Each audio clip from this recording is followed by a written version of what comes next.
Yeah, thank you. Thank you for the worship team and Abhishek for such a wonderful activity. And we will, I know that you all are excited to listen about the resurrection of Jesus Christ, whether it's fiction or fact. You have many doubts about this. I know that. And Brother Ashish John is with us to get clear the things that we have regarding the resurrection of Jesus Christ. Brother Ashish John, we may be familiar with him because during the lockdown, he had four consecutive sessions with us with ICPF Andhra Pradesh and Telangana. So Ashish Jan, Brother Ashish Jan is the co-founder of the Carpenter Church, where he hosts conversations with Christian scholars and produces engaging apologetics content. He holds a master's degree in physics from the University of Mumbai, and also he teaches in diploma physics at Oak Ridge International School, Hyderabad. And one more thing, he enjoys teaching, debating, and engaging in meaningful conversations on philosophy, philosophy, science, and faith. God willing, now presently he's planning, if God wills, he's planning to do his further studies in physics and to explore the relation between mystical faith. And I know that you all are very much excited. We really thank you, Brother Ashish Jan, for joining us this very night. And we believe that God has something to speak to us in this very night. And we also believe that most of the questions that we have regarding the regarding the resurrection of Jesus Christ in this night will get clear. And we hope that this session is going to be very interesting, and we are excited for this. Over to Brother Ashish Jha. Hello, everybody. Good evening, and it's a pleasure and honor to be here with you all in this wonderful evening time. And greetings to everybody in the matchless name of our Lord and Savior Jesus Christ. I thank ICPF Telangana and Andhra Pradesh for this wonderful opportunity, especially Franklin Pastor Uncle. Thank you for this opportunity, and thank you all for joining us today as we explore the resurrection of Jesus. But before we move, let me clear something which we have been which is mandatory in every Zoom session. Can you all hear me, and can you all see me properly? Okay, so I hope there is no issues with that. I'm a teacher, so this is what we have been doing every day for the past 1 year. So it's been a lot of like you know um, uh, it's become a habit now. All right, so we'll start now, and maybe I'll share my screen before we all right. um, I hope you can see my screen. uh, hmm. Okay, so we are going to discuss today about the resurrection of Jesus. Now, there are millions of people or billions of people who were born to the world, isn't it? There are billions of people or millions of people that we are aware of from history. We know of famous personalities from the time of Jesus itself. We know of Julius Caesar. We know of Emperor Augustine. We know of from recent times, we know of Abraham Lincoln. We know of Mahatma Gandhi. We know of Mother Teresa. We know of Muhammad. We know of Buddha, and all these people are historical people.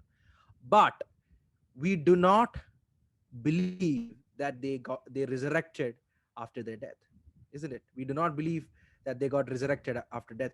Jesus is the only person in history who claims to have whom people claim to have seen after his death, not as a soul, not as a spirit, not as a spirit, but bodily resurrected. And today we are gathered here. Most of us are believers, and we are gathered here in his name.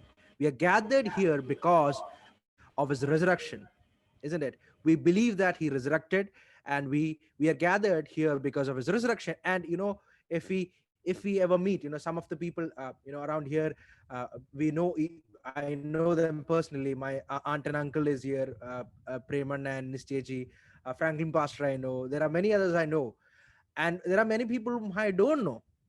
But even if we meet in future, that love of brotherhood would be there between us. And the only reason that is there is because of Jesus, isn't it? Because of his death and resurrection, he has united us together, united us in fellowship, united us with Christ.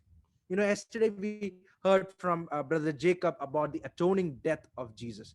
Now we are looking here today about the resurrection of Jesus. As I said, only Jesus Christ claims, or only his followers claimed, or as Christians we claim that he came back to life, isn't it? Now there is a song in English which there's a hymn in English which says "He lives."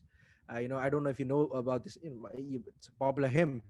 It says, He lives in my heart." Of course, he lives in your heart, but that's true. But not only he lives in your heart, he lives in history. If Christ was not resurrected, there is no point in being a Christian. There is no point in believing the Bible. There is no point in living according to the word of God. If Christ has not resurrected, as Paul says in 1 Corinthians 15, our faith is in vain. Whatever we believe is in vain. Just to give you a context of how things happen in a religion. For example, you see, this is a picture of how religions start. On the left side, you see how most religions start. Private dream about God, private angelic encounter about God, private idea about God. One person told everyone what he saw. For example, I take the case of Islam is the most popular religion after Christianity. Most popular in the sense the number of followers it has. The foundation of Islam is Muhammad and his revelation that he had through Prophet Gabriel, and he says this his revelation to other people, and people start believing what he's saying, and they follow, and they form a group, and the religion. That's how Islam got started. You talk about Buddhism, it is about the enlightenment that Buddha had, isn't it? Now if you talk about Hinduism is very different from Islamic monotheistic religions, or Buddhism, or that Buddhism of course was coming out of Hinduism, rejection of certain ideas. But still, Hinduism is a little bit different in this case, because Hinduism is a culture, a way of living. So it's a little bit different. But again, here you have different movements and all. But look at Christianity. Christianity is a religion that started because the central person in Christianity was killed publicly, was humiliated publicly, and then after 3 days his disciples says that he's risen, and he showed himself publicly to his disciples, and that's how Christianity spread, isn't it? So let us see if this claim that Jesus Christ did raise from the dead has any essence, or has any standing in history. We had a wonderful quiz, and initially there was about some sports quizzes, and I'm not really good at sport. The only sport I am aware of is cricket. I watch cricket, I play cricket, but even the questions that were from cricket, I was not very sure. So but still, so that kind of rattled my confidence, because today what we are going to look at, we are going to look at history and see how historical method works. So I hope you'll follow me, and you can always raise your doubts, your objections. If you have anything to counter, you can counter. I know that would be interesting. But let's look at the historicity of the resurrection account. So as we begin, let me tell you that the Christianity is the only religion that is based on a null hypothesis. Now, what is a null hypothesis? In Christianity, for example, you take another religion. For example, let's take no, I'll not take an example. Let's just take few other religions. There is no one hypothesis in any other religion which, if proven false, would make the entire religion false. Okay, so for example, if you take Buddhism, for example, there are it's a very fluid religion. Or for example, Hinduism, one cannot say that if this is false, then the whole of Hinduism is false. You cannot say like that. But in Christianity, you see, there is one central idea to Christianity, which, if not true, Christianity itself is not true. What is that idea? It is the resurrection of Jesus. If Christ is not resurrected, then Christianity is not true. It cannot be true. There are many people who say that, I believe that, I believe in Jesus. I believe that he's a great moral teacher. He's made a great moral, he's a very great guru and whatnot. It doesn't make any sense, because Christ said that he's the Son of God. Christ said that after his death, he's going to come back to life. If you're not going to believe that very thing that he said, then there is no point in believing in Christ, because he's a liar. isn't it? Now, as we begin to explore this fact, whether Jesus rose from the dead, let us look at the historical accounts that we have. The historical, so I'm not going to explore in detail about the historical accounts, because I'm not looking at the historical evidence for the gospel. I'm not looking at the historical evidence for the New Testament. I'm only looking at the evidence for the resurrection of Jesus. So before that, just briefly, let us look at the historicity of the resurrection accounts. You see, um, the resurrection account mainly comes from the four gospels, isn't it? The four gospels are a part of the Bible. Now, when we are discussing with gospel with our friends, they may be atheists, they may be from other religions, they may be agnostic, skeptics, or whatever. It's not true that they would be believing the Bible the same way that we do, isn't it? We believe that the Bible is the word of God, but they might not be believing. So what we are going to do now is, we are going to separate the Bible, at least separate the gospels for now from its inspiration part. Of course, I as a Christian, you as a Christian, believe that the word of God is completely inspired. There is no question about it. But when we are presenting the case for resurrection, we assume that, or we say that, okay, let's not look at the Bible as the word of God, but let's look at the Bible as an historical source. Because the Bible firstly is an historical source, isn't it? It is historical. Some people might not like this, but still, let me give you an example. For example, let's take Quran, for example. Quran is not of course it's an historical book, but then the origin of Quran is not historical, because it was revealed to Gabriel, revealed to Muhammad through Gabriel, and he wrote it down, and that's how the Quran came about, isn't it? Now, if somebody asks you how the historicity of Quran, there is no way that you can argue for it, because it is based on a private revelation. Nobody has any evidence that Muhammad actually saw Gabriel, or what Muhammad saw was Gabriel, or whatever. We don't know, because it's a direct revelation from God. But the Bible is not like that. The Gospels are not like that. The Gospels did not drop out from heaven directly, isn't it? The Gospels were written by four different writers. They went, for example, when Luke writes his gospel, he goes to the place, he takes an orderly account. You can look at Luke chapter 1, or even Acts chapter 1. The initial, he's writing to Theophilus, and he's talking, he's saying that, I wanted to compile an orderly account of the things that have happened. So he is an historian. He's going, and then he's researching the things that have happened, and then he's writing. So to look at any historical source, we have to see if the historical source is can be valid or not. We have to look at 4 to 5 criteria. Here I've written those criteria. I will just simply I'll just go through it very quickly. The first criteria is dissimilarity. Okay, let me tell you, what is dissimilarity. For example, a person commits a crime. Okay, a person commits a crime. Let's say there are 5-6 people. They commit a crime together.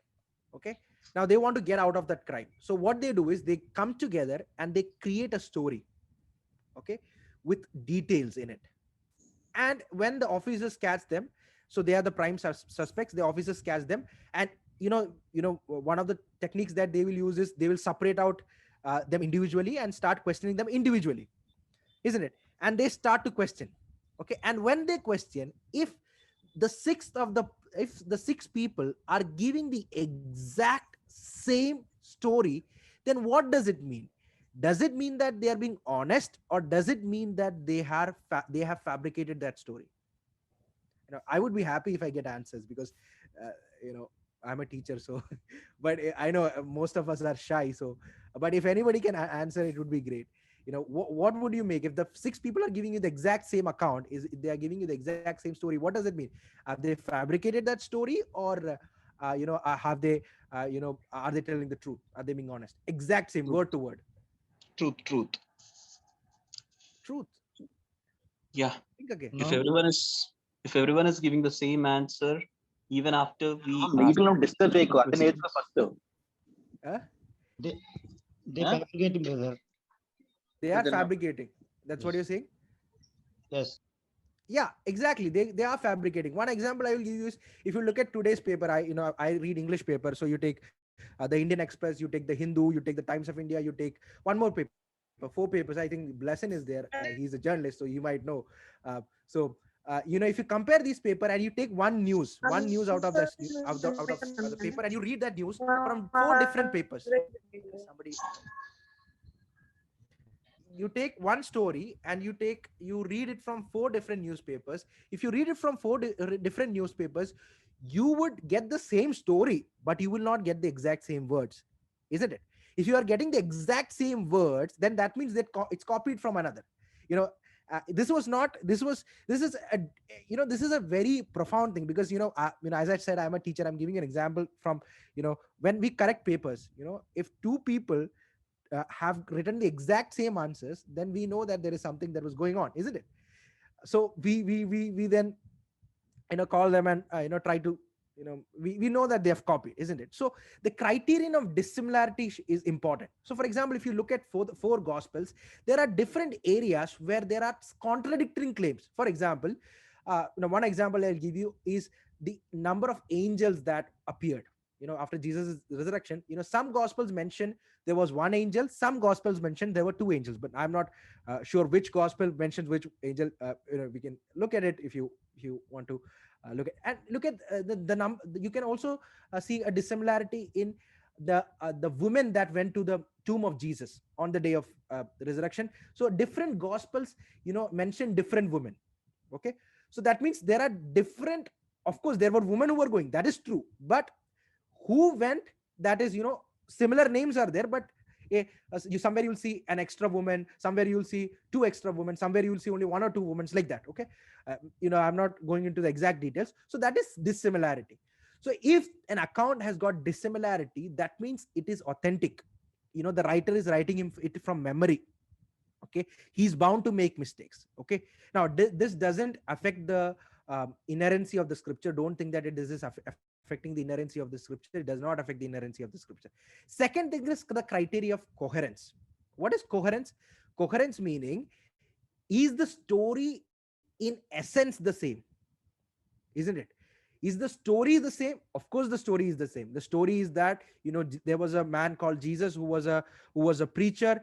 He taught certain things, and the Jewish people saw him as a rebel or saw him as a threat. They crucified him, and his disciples ran off. Then after 3 days he came back to life, isn't it? That is the story. The story is coherent. Nowhere in the four gospels will you see a different story. Of course, details can be a little bit different, but the story is coherent. Okay, then criterion of multiple attestation. What is multiple attestation? If the same fact is being repeated over and over again by different individuals, this is not copying. The same, for example, the woman went to the tomb. That is a fact that is written in each and every gospel. So that means it is multiply attested. Okay, that is the criterion of multiple attestation. Fourth thing is criterion of embarrassment. What is criterion of embarrassment? So for example, there is in psychology, and I don't know, there might be people who know psychology, but there are people who are pathological liars, isn't it? I mean, they lie all the time, isn't it?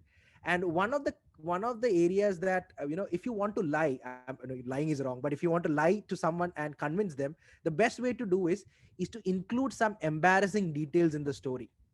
Okay, so if I'm telling you a story that never happened, and I'm lying to you, then if I'm including an embarrassing detail, you understand now what is meaning by embarrassing? Embarrassing means it's not, doesn't look good for me. Okay, embarrassing detail in that story, you can convince the opposite person.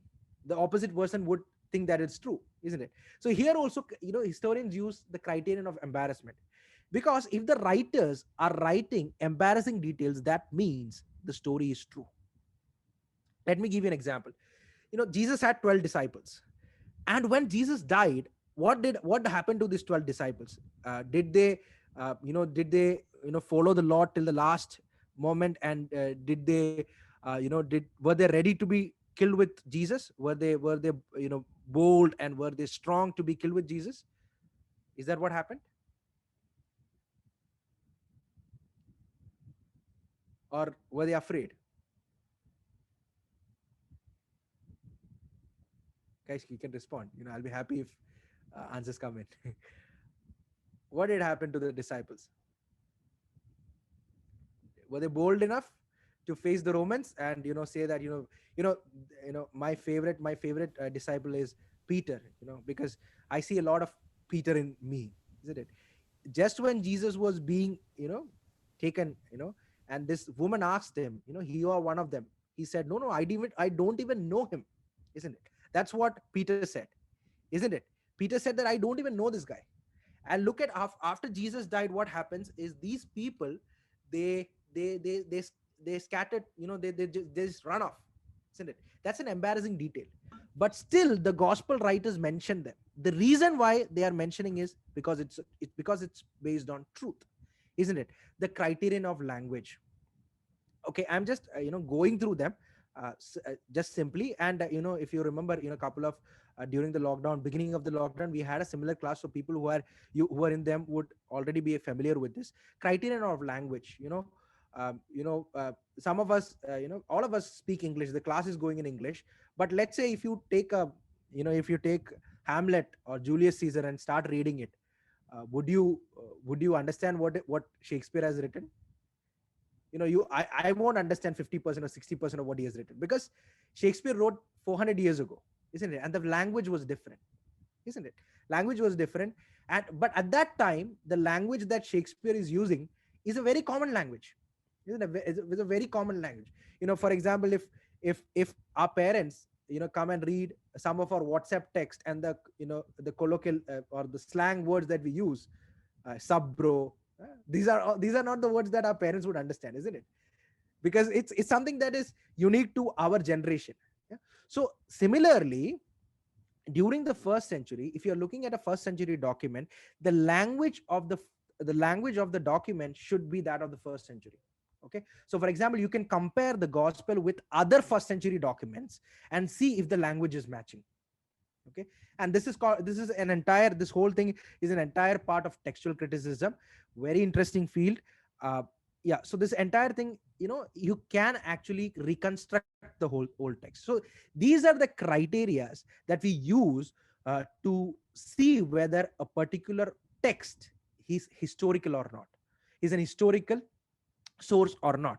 Okay, so actually we are not going into each gospel and trying to prove them historically. That's something for another session. We are going to look at the minimal fact argument for resurrection. So the gospels of course pass all these 4 tests. Okay, the 5 tests: the dissimilarity, coherence, multiple attestation, embarrassment, language. And there are other tests, outside external evidences, internal evidences, archaeological evidences. These are all evidences. So the gospels, in fact, they qualify as an excellent material, okay, an excellent historical source. Now not only that, of course, we don't have the earliest accounts, we don't have the earliest gospels, that is not the earliest gospels, the earliest manuscripts, that is the manuscript that John wrote or the manuscript that Luke himself wrote. We don't have that exact manuscript with us, but we do have manuscripts that are from the 2nd century. 2nd century, we have around 5,800 Greek manuscripts. That's a huge number. There is no historical source that has got that much amount of manuscripts. I've got a chart here. I'll present this to you. I hope you can see this chart. Here, if you look at this chart, there are author, and the book is written slightly. There are books that are written. There is the date that is written and the earliest copy. So, for example, you look at Caesar's Gallic Wars. Julius Caesar, he was at war with the province of Gaul, and he wrote that thing, and that was written around 100 to 44 BC. Okay, but the earliest copy that we have is 980. That means after Caesar wrote that, after 1,000 years, the copies that were written, that is what we have. Okay, so we are looking at a document that was written in 980, and we are trying to understand an event that happened 1,000 years ago. So, for example, if you are writing today about something that happened thousands of years ago, and maybe future generation would look at your document and study what happened 1,000 years ago. Okay, so that is, that is, but still we believe that, we historians believe that Caesar's Gallic War did happen. They are not doubting Caesar's Gallic War just because, there is a huge time gap between what was written and the copies that we have. Tacitus, Annals of Tacitus, again, there is a 1,000-year gap between the copies that is available to us and the original copy. Homer's Iliad is there.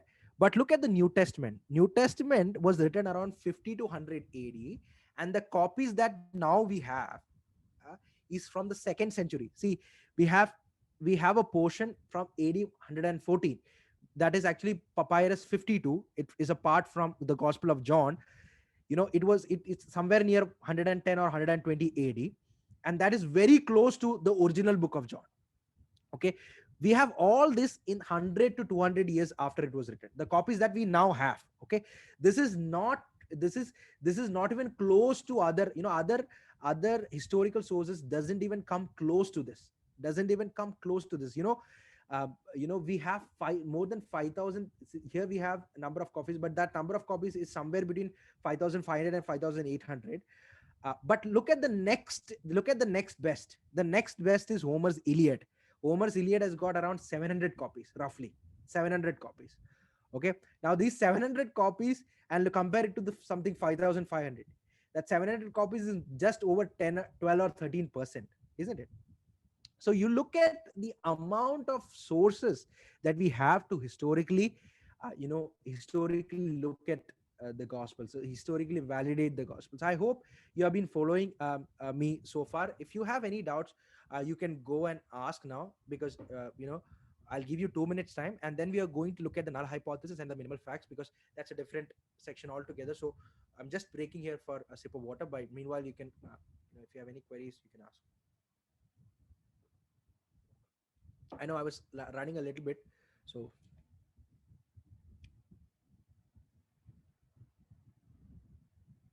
All right, so let's continue then.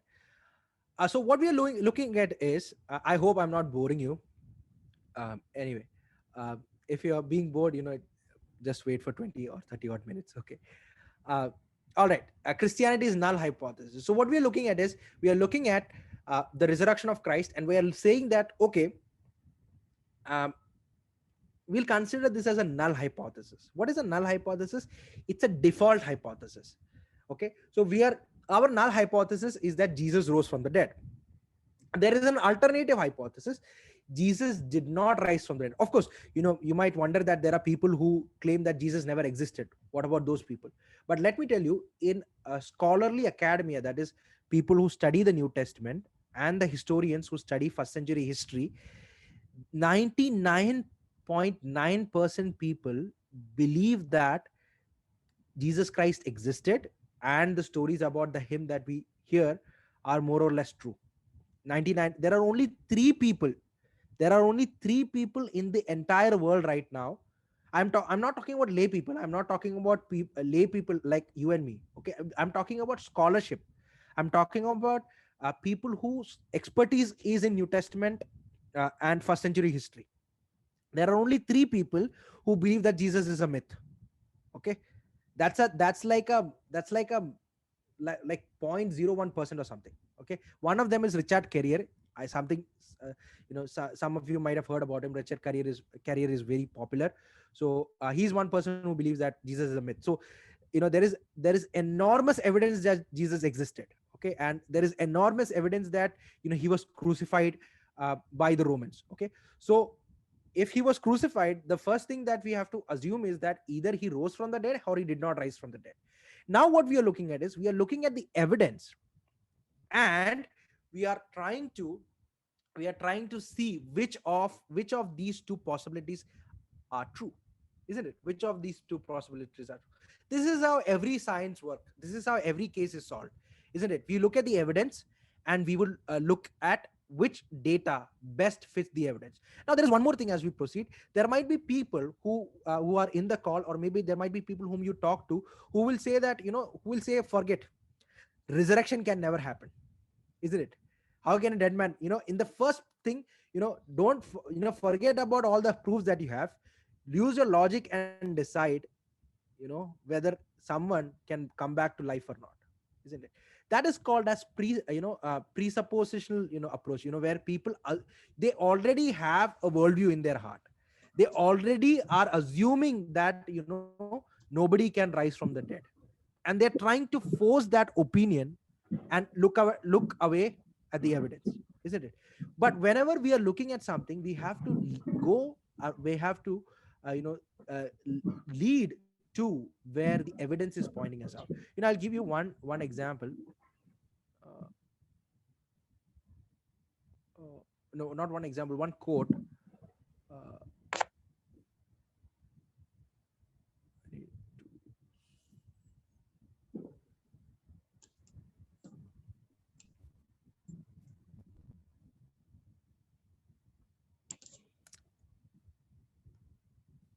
okay. Okay, so there's a quote here by I'll tell you who the guy is. It says that, what ground does the atheist have for saying that no one can rise from the dead? Which is harder, to be born or to rise again? That what has never should be, or that what has should once be once more? Is it harder to come into existence or to come back? Habit makes us find that one easy, while the lack of habit makes us find the other impossible. You see, what is more probable? Is it probable to be non-existent and come to existence, or is it probable that something that already existed to come back to life? Isn't it? These atheists are people who believe that the entire universe came from nothing. Okay, they believe that the entire universe came from nothing, but they have a problem in believing that a dead man can rise, which is harder to believe: the entire universe coming from nothing, or a dead man can rise. I would say that a dead man can rise, because a dead man was once alive, isn't it? And this statement is not by some lay person. This is by Blaise Pascal. You might know Blaise Pascal. In mathematics, you might have read about you might have learned about Pascal's triangle. In physics, we teach about the Pascal's, when we do fluid dynamics, we have Pascal's ideas coming into it. Pascal was a good theologian as well. So this is Pascal who is telling. So if you're going to assume that dead people can never come to life, then you are not looking at the evidence. You are just assuming what is inside you, what you presuppose, isn't it? What you did not conclude through evidence, isn't it? But you have to look at the evidence and conclude where the evidence is leading. So we have two hypotheses, null and alternative. So what we are going to look at is, we are going to see which of this hypothesis is going to stand when we look at the evidence. So what are the evidence that we are going to look? We are going to look at the minimal facts argument. The minimal facts argument was propagated, or was structured, or was made by these two people, primarily by Dr. Gary Habermas and Dr. Michael Licona. These two people are two great historians who are still active in their own fields. We did interviews with both of them, Dr. Mike Licona and Dr. Gary Habermas. You can watch that interview on our channel. Also, you can watch read about them. Their books are available, their videos are available. Okay, what are the minimal facts?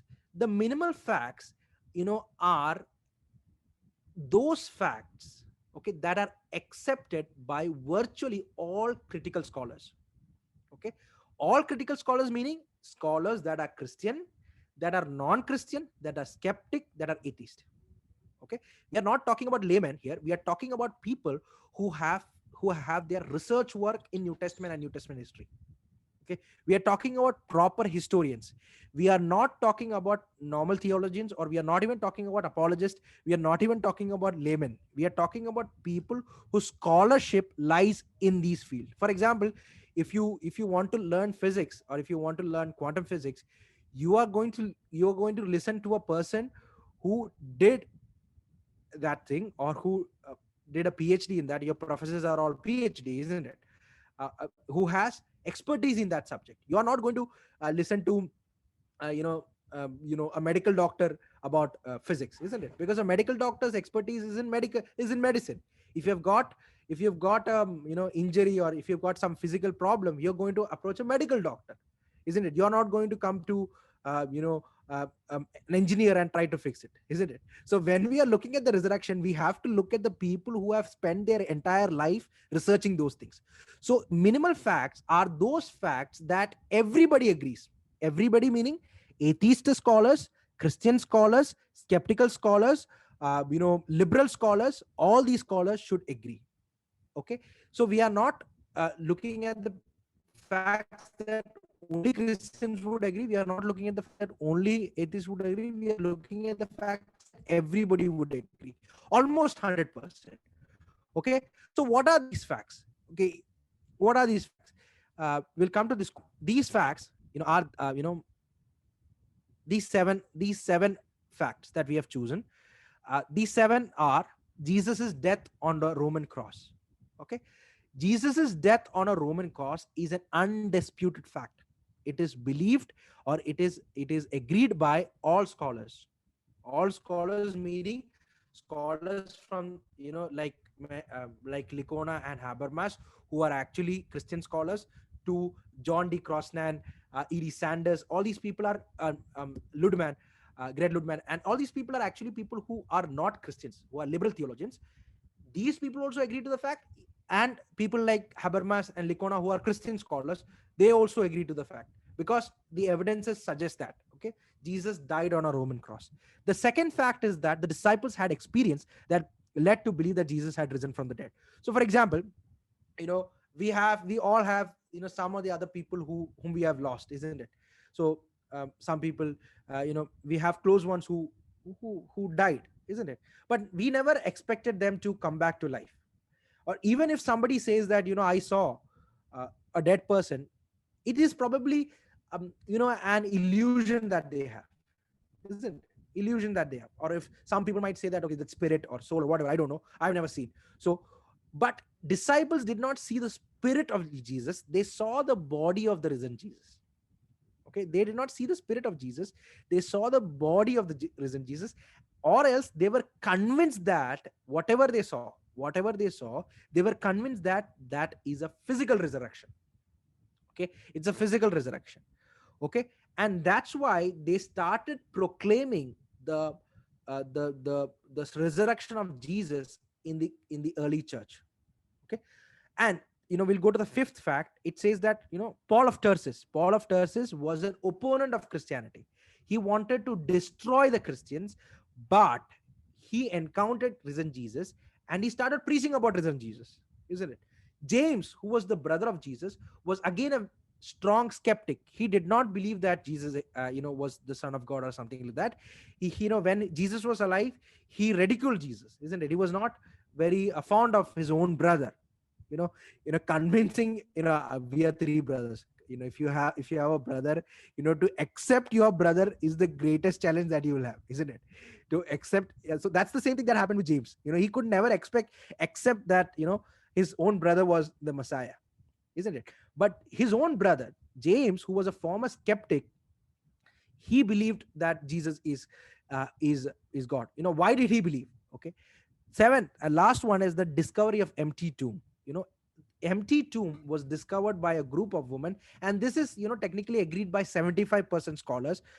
Agree that the tomb that Jesus was buried was empty on Sunday morning. That is agreed by all these scholars. Okay, so these are the minimal facts. Let us look at what Dr. Gary Habermas has to say, that there are major two prerequisites that that are designated for a minimal fact.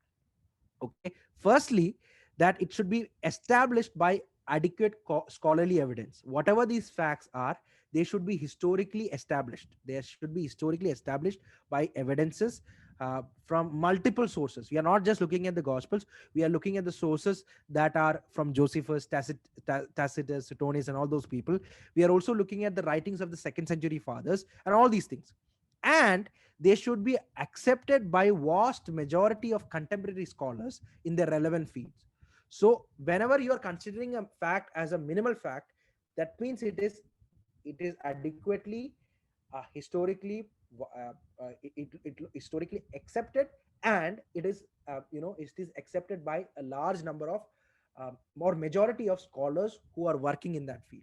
who are in that field. Okay, so that's when a fact becomes a minimal fact. Okay, now we are looking at, okay, historical method is there. Historical method, of course, you might be even though you might not have seen this pattern, but you know, uh, whenever we are looking at an evidence, that whatever the theory that we are, you know, having, the theory should be able to explain all the facts. It should be plausible. It shouldn't be some, for example, some you know, for example, uh, you know, some people say that aliens stole the body of Jesus. You know, that's not a plausible explanation, because then again more doubts will come. Where are these aliens? Are aliens true? That's a different question. So a plausible explanation should be there. And ad hocness. Okay, ad hocness meaning this is not some method that we are exclusively using for Jesus's resurrection. This is a method that we are using for every historical case. Okay, every historical case we are using the same method. Okay, so let us look at you know, this is from one of our favorite characters, you know, Sherlock Holmes. Everybody might uh, known about Sherlock Holmes. You like, enjoy reading Sherlock Holmes.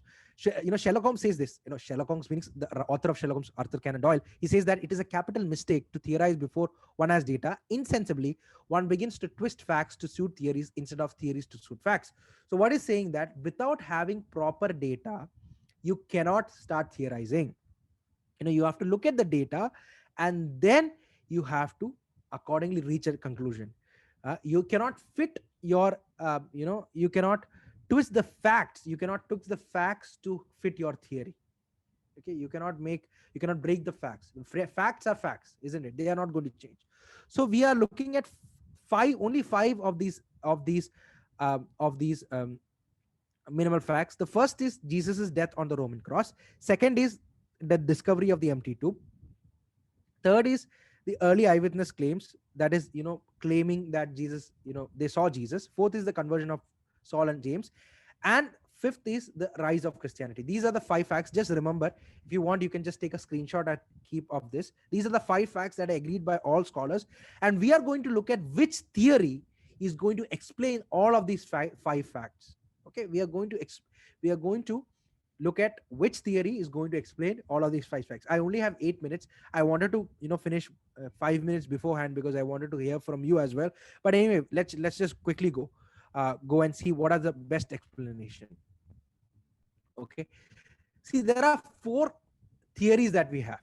Four populist theory. First is the stolen body hypothesis. Second is the hallucination hypothesis.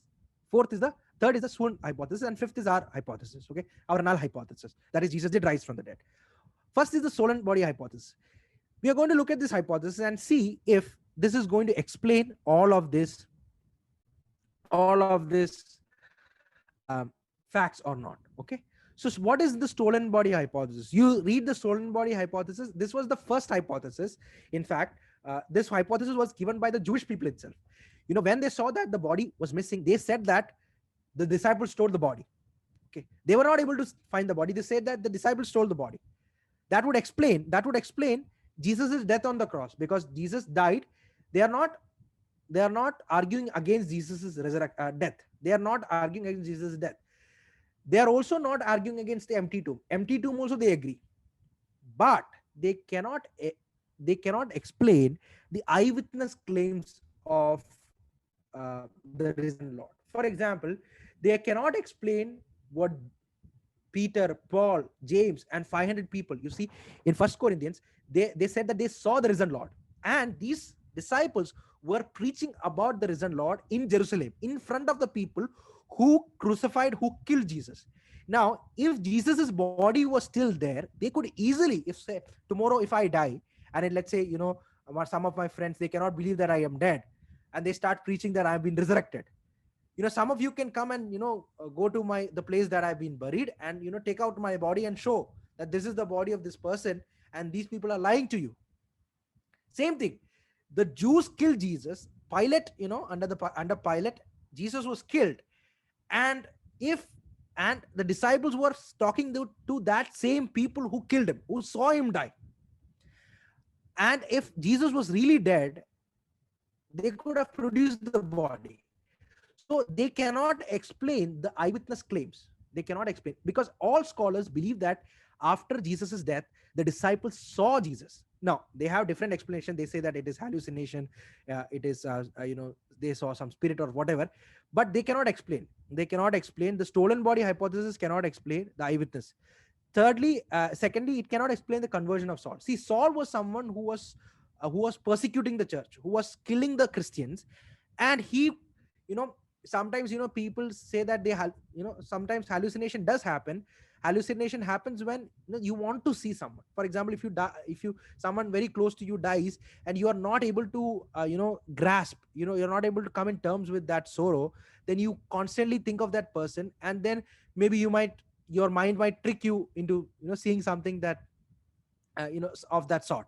But Saul was not like that. Saul was an enemy of Christ. He's the least probable candidate who could have seen Jesus, but he himself sees Jesus, and look at his conviction. He's ready to die for that truth, isn't it? Saul was not, Saul, then he becomes Paul. Paul was not having any personal gains. He was going to lose his life. He was beheaded because he became a Christian. Okay, and James also. James again was, he was again a martyr, and he again never expected Jesus to be the Messiah. He never accepted Jesus, first of all, whenever Jesus was alive. Only after Jesus' death, James becomes a follower of Jesus, and his conversion cannot be explained if Jesus was still dead. Okay, then finally, the astonishing rise of Christianity. Christianity rose by 40% in the first century. Nowadays we talk about a lot of persecution that is happening. We talk about a lot of persecution that is happening. I mean, look at first century Rome. The Caesars couldn't actually curb the Christian movement. What are they going to do now? They'll kill us, isn't it? But you cannot curb the truth, isn't it? So the stolen body hypothesis fades. It can only explain two of the minimal facts. Then we come to the swoon hypothesis. Now, swoon hypothesis is very interesting. It says that Jesus actually did not die on the cross. He actually just fainted. Okay, and then after he fainted, his body recovered in the tomb, because the woman put spices and all on top of that. It was like a medicine, and and he came out alive, and that's what his disciples saw, and they believed. Now you think about this thing. Okay, the Romans were, first of all, professional killers. They are not some jokers. They are professional killers. They are trained to do this. Okay, there is no way that Jesus could actually escape. There was medical examination done on the historical account. There was this done, I think it was in the John Hopkins University, and doctors looked at the evidences and saw if Jesus really died. There are evidences which suggest that spear was thrust into his side, and blood and water started oozing out. Okay, these are all extreme cases when a person he has not a drop of blood. The condition occurs. Nurses might be there here who might be able to explain it further, of water logging near his lungs, and that's what happened to Jesus. There is no way that Jesus, after being thrashed like that, being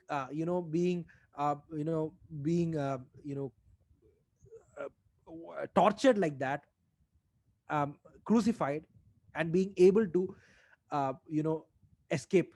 Okay, escape and not die. One more thing: if this same Jesus, if he is going to come after 3 days and going to say to his disciples that I am the risen Messiah, what would they say? The disciples are proclaiming that Jesus is the risen Messiah. Would the disciples proclaim a Jesus who is fully injured, who is near death, and he's somehow comes back to comes back to normal? They are not going to proclaim Jesus as the risen Messiah. Okay, so the swoon hypothesis completely fails. In fact, the swoon hypothesis is one of the most ridiculous things that you'll hear. This is sometimes when you talk to Muslims, they will again tell you the same hypothesis. This is what they also believe. But it doesn't explain the early eyewitness sources. Okay, it doesn't explain any of those things. Okay, let's move forward. These are statements from two scholars. These two scholars are not Christians. Greg Ludemann and John Dominic Crosnan. John Dominic Crosnan is not a Christian. Greg Ludemann is also not Christian. They say that the fact of Jesus' death as a consequence of crucifixion is indisputable, despite hypothesis of a pseudo death or a deception, which are sometimes put forward. It need not be discussed further here. He says that it need not be discussed. It is the fact that Jesus died on the cross is indisputable. There is no way that Jesus is going to escape. This is coming from a non-Christian scholar. Again, John Dominic Crosnan is again a non-Christian. I'm already at 9. I'll wind it up in 5 or 10 minutes. Jesus' death by crucifixion under Pontius Pilate is sure as anything historical can ever be. You can be sure of the fact that Jesus died by crucifixion. There is no way that he was going to explain. For if no follower of Jesus had done anything about for 100 years after the crucifixion, we would still know about him from two authors, Josephus and Tacitus. So what Crosnan is saying, that even if the Gospels were not available, even if Jesus's followers did not write a single word about Jesus's crucifixion, we would still be sure about his death because of the writings of Josephus and Tacitus.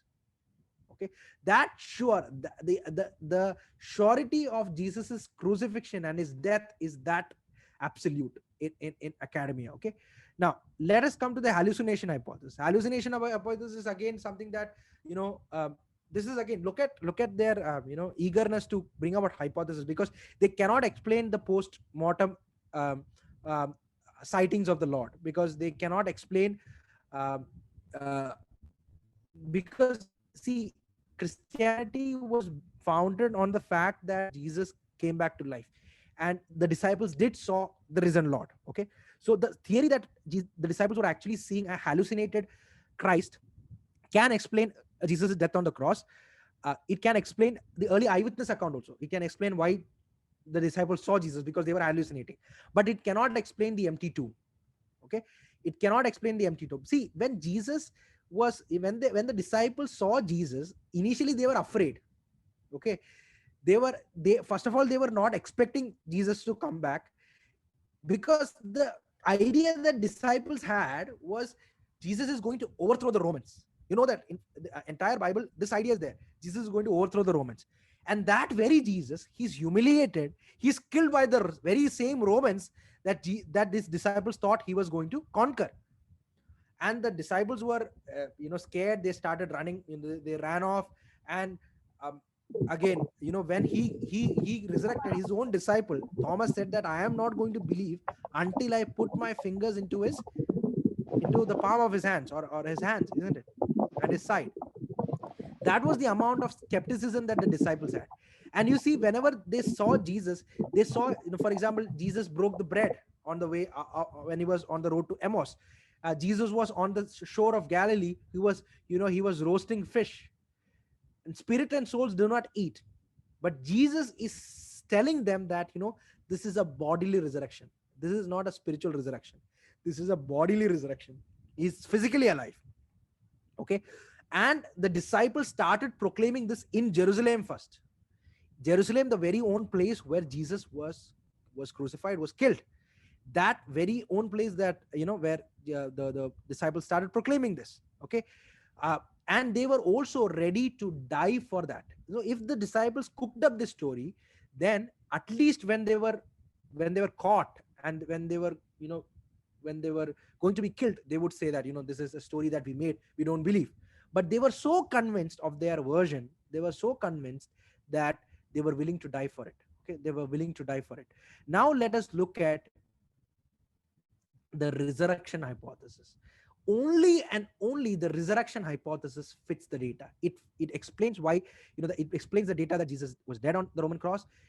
The tomb was empty on the Sunday morning. The eyewitness saw Jesus. It can explain the conversion of Saul and James. It can also explain the rise of Christianity in the first century. Okay, and this is the only hypothesis that fits the data. It has got explanatory scope. It has got explanatory power. It is plausible. It is not ad hoc. We are not using this criteria only for Jesus' resurrection. We are using this criteria for every historical fact. The only hypothesis that fits is the resurrection of Jesus, the very bodily resurrection of Jesus.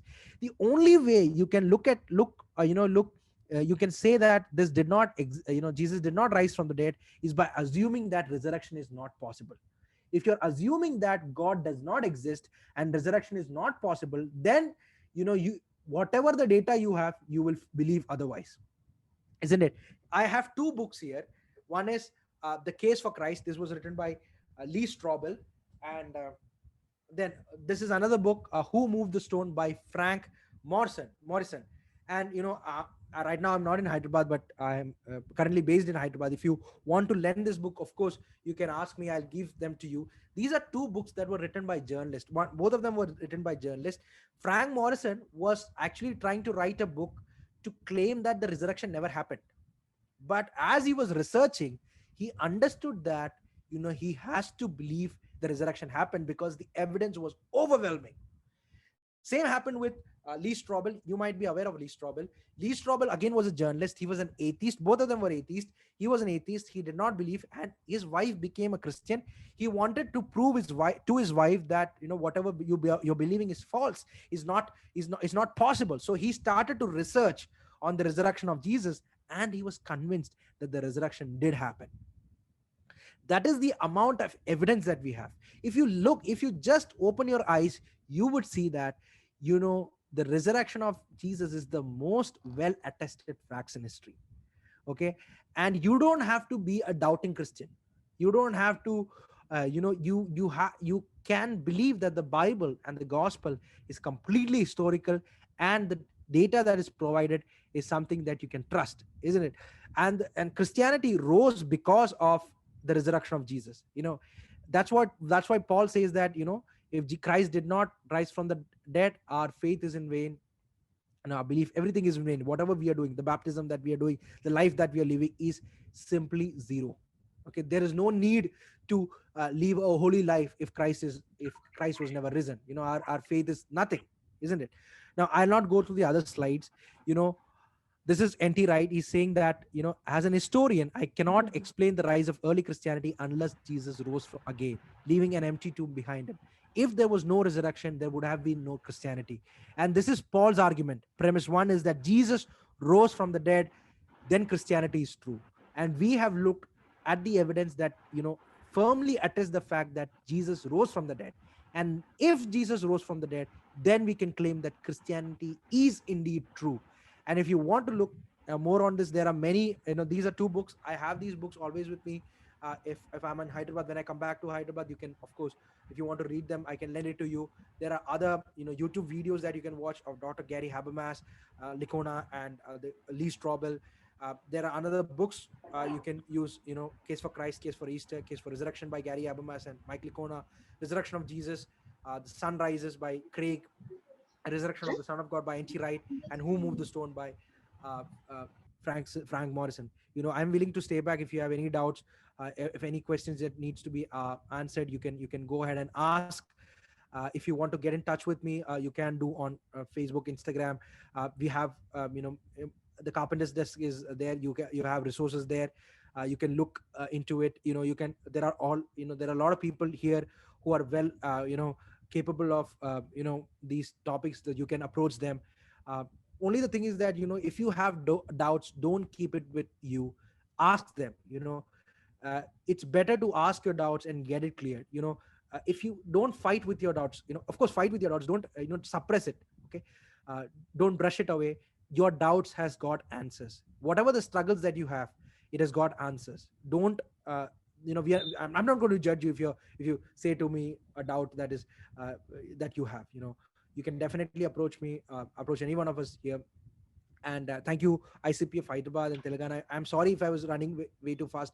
I'm sorry, because it's a topic that has got a lot of things to cover. I'm really sorry. But if you need any clarity on any issues, I'm here. You can ask. Thank you, Franklin Uncle, for this wonderful opportunity. Thank you, ICPF Hyderabad and ICPF Telangana and AP for this wonderful opportunity. Thank you.